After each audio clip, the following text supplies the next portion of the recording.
Hello mga kabarangay, magandang buhay.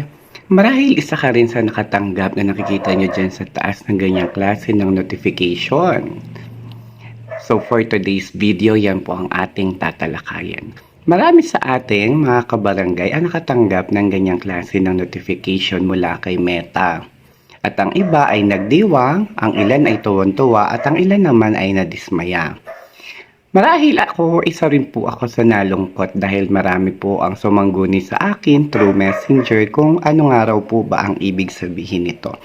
Makikita nyo po dyan na halos lahat ng mga tools na kung saan ay maaari kang mamonetize ay nakalagay po dyan kagaya po ng stars, ads on reels, subscriptions, bonuses at in-stream ads.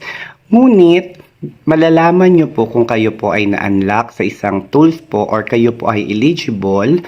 Makikita nyo po na nakalagay you are eligible at may notification pong darating o invitation. Kagaya nga po na sinasabi ko sa inyo, kagaya po ng ads on reels o kahit ano pa man po or even the branded content, may darating po sa inyong invitation si Meta at nakalagay po yan, you are now eligible for ads on reels. You are now eligible for in-stream ads. So may ganun po siya.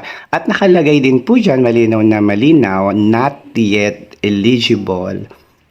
So ibig sabihin po, may mga ilan o kaukulang requirements na hindi nyo pa po nare-reach or na-unlock. Kaya po, hindi pa po siya applicable sa inyo or hindi pa po kayo eligible. Kagaya po ng in-stream ads, so kailangan meron po kayong 5,000 followers, meron po kayong 5 active videos at dapat ma-unlock nyo rin po or ma-reach yung 60,000 minutes video viewed.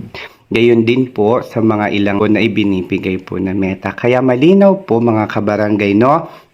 Nakalulungkot dahil marami po ang umasa at maraming nadismaya. Ngunit sabi nga, this is the sad reality. Yan po ay isang promotional or marketing strategy po ni Meta para lalo po tayong magsipag. Sa isang banda, ito po ay isang magandang senyalis din po dahil ito ay implikasyon lamang na napapansin po kayo ni Meta, no? Kaya patuloy lamang po tayo sa ating pag-upload ng mga informative, no, yung may mapupulot na aral at higit sa lahat yung authenticity po ng inyong content.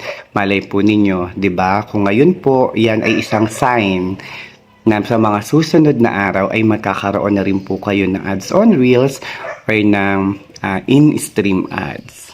Yun lamang po, nawa ay may napulot po kayong aral sa mga practical tips pong ito.